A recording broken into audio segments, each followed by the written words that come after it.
काफ़ी बार हमने देखा है कि जो पियानिस्ट होते हैं या जो इंस्ट्रूमेंटलिस्ट होते हैं वो शीट्स को बहुत ही जल्दी जल्दी रीड करते हैं एंड लाइव प्ले भी करते हैं। जी हाँ, आज के हम अपने इस वीडियो लेक्चर में देखेंगे कुछ बहुत ही बेसिक सी ट्रिक्स और टिप्स जहाँ पे हम भी अपनी शीट रीडिंग को फास्ट कर सकते हैं लाइव। सो बिना किसी टाइम वेस्ट करे चलते हैं अपने स्क्रीन की तरफ और स्टार्ट करते हैं अपना आज का वीडियो लेक्चर।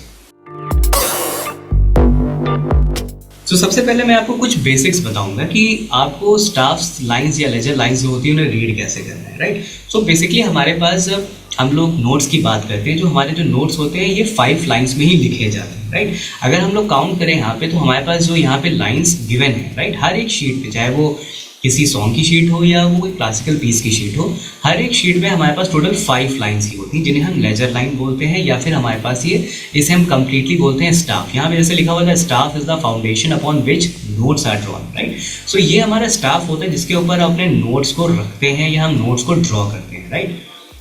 अब अगर मैं बात करूं जो मॉडर्न स्टाफ है, हम जो आज हम लोग अपने टाइम में यूज़ करते हैं, यहाँ पे बेसिकली क्या होते हैं, यहाँ पे 5 लाइंस होती हैं एंड 4 स्पेसेस होते हैं। जैसा कि यहाँ पे दिख रहा है कि यहाँ पे लिखा था modern staff comprises 5 lines and 4 space, right. So अब यहाँ पे देखो, यहाँ पे लाइन में नंबर्स मेंशन है, right. So line number 5 4 3 2 1 and spaces हैं 4 3 2 1। तो जब हम काउंट करेंगे तो हम नीचे से ऊपर की तरफ काउंट करेंगे, मतलब बॉटम टू टॉप। तो लाइन 1 2 3 4 5, लाइन 1 2 3 4, इस तरह से हम अपनी स्पेसेस और अपने स्पेसेस को काउंट करते हैं एंड नंबरिंग करते हैं, राइट। इसके बाद हम जब बात करते हैं कि नोट्स को हम कैसे रखते हैं, राइट। सो जितने भी नोट्स हमारे होते हैं वो सब हमारे वाइट नोट्स होते हैं, राइट। अगर मैं बात करूं अपने पियानो की, तो यहाँ पे आप देखो, यहाँ पे जो मेंशन है, राइट। अब अगर मैं जितने भी नोट्स यहाँ पे प्ले करूंगा, जैसे मैं सी को प्ले करता हूँ, राइट। सो सी को आप देखना, जब मैं C3 प्ले करूंगा तो सिर्फ C3 को छोड़ के बाकी सारे जो नोट्स हैं, वो जितने भी नोट्स हैं वो सब ऑन द लाइन आएंगे, राइट। सो ये C, क्योंकि मिडिल C है तो वो ना ही ऊपर है ना ही वो नीचे है, वो मिडिल में। इसके बाद D हमारा लाइन को टच किया, फिर E हमारा लाइन पे आ गया, फिर हमारा G लाइन पे आ गया, A लाइन पे आ गया, B लाइन पे आ गया, फिर D भी लाइन पे आ गया एंड लास्ट वाला F, राइट। तो इस तरह से जैसे हम बात करें तो हमने देखा कि जो ऊपर वाला क्लेफ है वहाँ की लाइंस में जो नोट्स आ रहे हैं वो है E, G, B, D and F। तो जितने भी नोट्स हैं हमारे लाइंस के वो वाइट के हैं। इन द सेम में जब हम स्पेसेस की बात करते हैं तो वो फर्स्ट स्पेस है F, फिर है A, फिर है C, फिर है E, राइट। इस तरह से हम आगे देखते हैं कि जो क्लेफ्स हैं उसके 2 तरह के सिंबल है जब हम पियानो में बात करते हैं, राइट। सो ये वाला जो क्लेफ है इसे हम बोलते हैं ट्रेबल क्लेफ, राइट। जो ट्रेबल क्लेफ है वो मेरे पियानो में आपको यहाँ पे दिख रहा है, राइट। इसके बाद जो ये वाला क्लेफ है ये हमारा है बेस क्लेफ, राइट। दैट मीन्स जो डाउन वाला होता है। सो बेसिकली ट्रेबल क्लेफ जो होता है वो राइट हैंड के लिए होता है, मतलब राइट हैंड के नोट्स के लिए, C3 से राइट साइड के लिए। एंड जो बेस क्लेफ होता है वो हमारे लेफ्ट हैंड के लिए होता है, मतलब C3 से लेफ्ट हैंड साइड के नोट्स के लिए, राइट। सो इस तरह से हम इजीली डिफरेंशिएट कर सकते हैं कि ट्रेबल क्लेफ हमारा राइट हैंड का है और बेस क्लेफ हमारा लेफ्ट हैंड का है, राइट।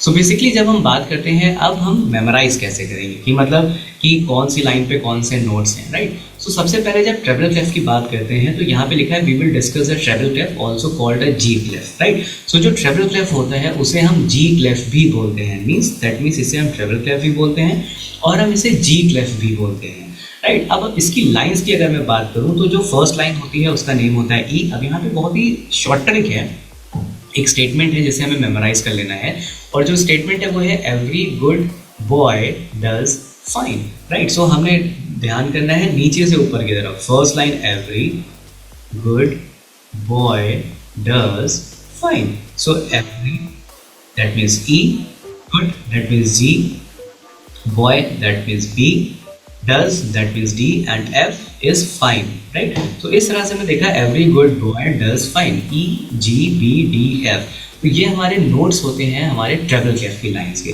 तो जो भी नोट्स हमारे ट्रेबल क्लेफ की लाइन पे आएंगे वो हमारे कौन से नोट्स हैं, वो हमारे वाइट नोट्स हैं। और हमारा जो स्टेटमेंट हमें याद करना है वो है every good boy does fine। अब अगर हम बात करते हैं स्पेसेस की, राइट। सो ये फर्स्ट स्पेस है, सेकंड स्पेस है, थर्ड स्पेस है, फोर्थ स्पेस है। तो फर्स्ट स्पेस का नेम होता है F, सेकंड का होता है A, थर्ड का होता है C और फिर होता है E, राइट। सो इस तरह से हमने देखा ट्रेबल क्लेफ के जो स्पेसेस हैं उसमें जो नोट्स आएंगे वो हो गए FACE, राइट। अब हम बात करते हैं बेस क्लेफ की। बेस क्लेफ में भी कुछ इस तरह से ही हम एक ट्रिक को यूज करते हैं, राइट। और हम बेस क्लेफ को भी ऐसे ही एक स्टेटमेंट के थ्रू लाइन कर लेते हैं, राइट।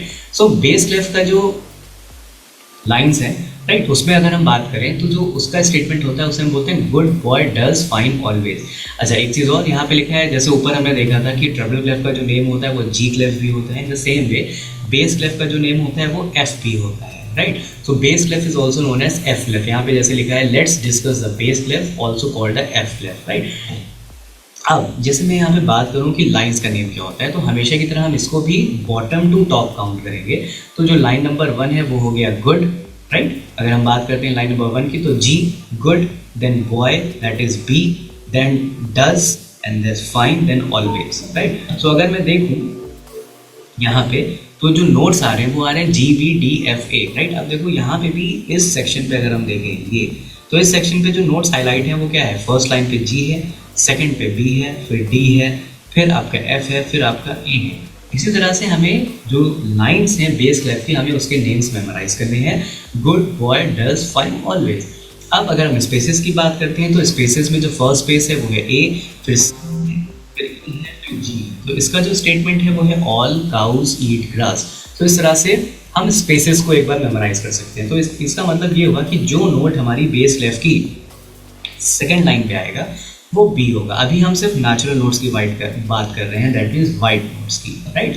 इस तरह से हम देख रहे हैं कि हमारे पास जितने भी ये नोट्स हैं उसको हमने लेवल करा हुआ है यहाँ पे, राइट। सो ये एफ है, फिर उसके बाद आपका फोर्थ स्पेस में जी आता है, एंड सो ऑन। हमने ये सारी चीज़ें यहाँ पे एज यूजुअल मेंशन करी, राइट। अब अगर मैं एक बार बेस क्लेफ की बात करूँ ट्रिपल क्लेफ में, राइट, सो स्टार्टिंग होती है मिडिल सी से, राइट। सो मिडिल सी के बाद जब हम ऊपर चढ़ते जाते हैं, मतलब टॉप की तरफ ऊपर मूव करते जाते हैं, तो इसके नोट्स कैसे होते हैं, राइट। सो मिडिल सी है, सी के बाद डी आया, सो फर्स्ट लाइन हो गया ई, फिर एफ आया, फिर जी आया, फिर ए आया, फिर डी आया, फिर सी आया, डी ई एफ। इस तरह से हमने देखा कि ऑन द लाइन नोट्स कैसे आते हैं। सेम प्रोसेस हमारा बेस क्लेफ के लिए रहेगा, ऑन द लाइन नोट्स के लिए and between the line notes के लिए। सो राइट, एंड बी हमारा जो हो गया वो अबव द लाइन चलेंगे, राइट। सो हमारे पास जो बेस क्लेफ है और ट्रिपल क्लेफ है उसमें सारे में देखा कि वाइट नोट्स आ रहे हैं, राइट। अब अगर हम बात करते हैं कि जैसे कुछ नोट्स हैं जो हमारे लाइन पे नहीं आ रहे हैं, राइट। सो अब जैसे ये नोट मैंने प्ले किया A4, तो A4 हमारा जो स्टाफ है उसके बाहर चला गया, बट आप देख लो ये जो A4 है वो एक लाइन के ऊपर आ रहा है। तो ये जो एक्स्ट्रा लाइन हम यूज़ करते हैं इसे हम बोलते हैं लेजर लाइंस, क्योंकि हमारे पास 5 लाइंस होती हैं और जब लाइंस फिनिश हो जाती हैं तो हम लेजर लाइंस का यूज़ करते हैं। अब देखो जैसे मैंने E5 अभी प्ले किया हो, राइट। सो E5 जब मैंने प्ले किया तो यहाँ पे लेजर लाइंस बना ली, राइट। सो हर एक प्रॉपर गैप पे, प्रॉपर डिस्टेंस पे हम लेजर लाइंस का फॉर्मेशन कर सकते हैं, राइट।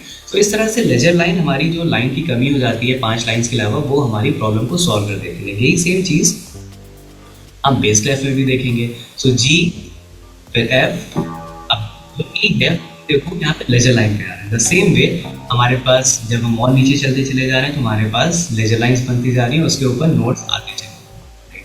तो इस तरह से हम लेजर लाइंस की प्रॉब्लम को सॉल्व करते हैं, राइट। अब अगर हम बात करें कि जब हम ये दोनों क्लेफ्स को मिला देते हैं, मतलब 5 लाइंस ऊपर की और 5 लाइंस नीचे की, तो 10 लाइंस हो जाती है, राइट। बट जब हम C3 को देखते हैं, C3 भी एक मिडिल लाइन में आता है। तो अगर हम बात करें 10 लाइंस ट्रिपल क्लेफ की, 5 लाइंस ट्रिपल क्लेफ की, 5 लाइंस बेस क्लेफ की और एक मिडिल सी की, तो टोटल 11 लाइंस होती हैं।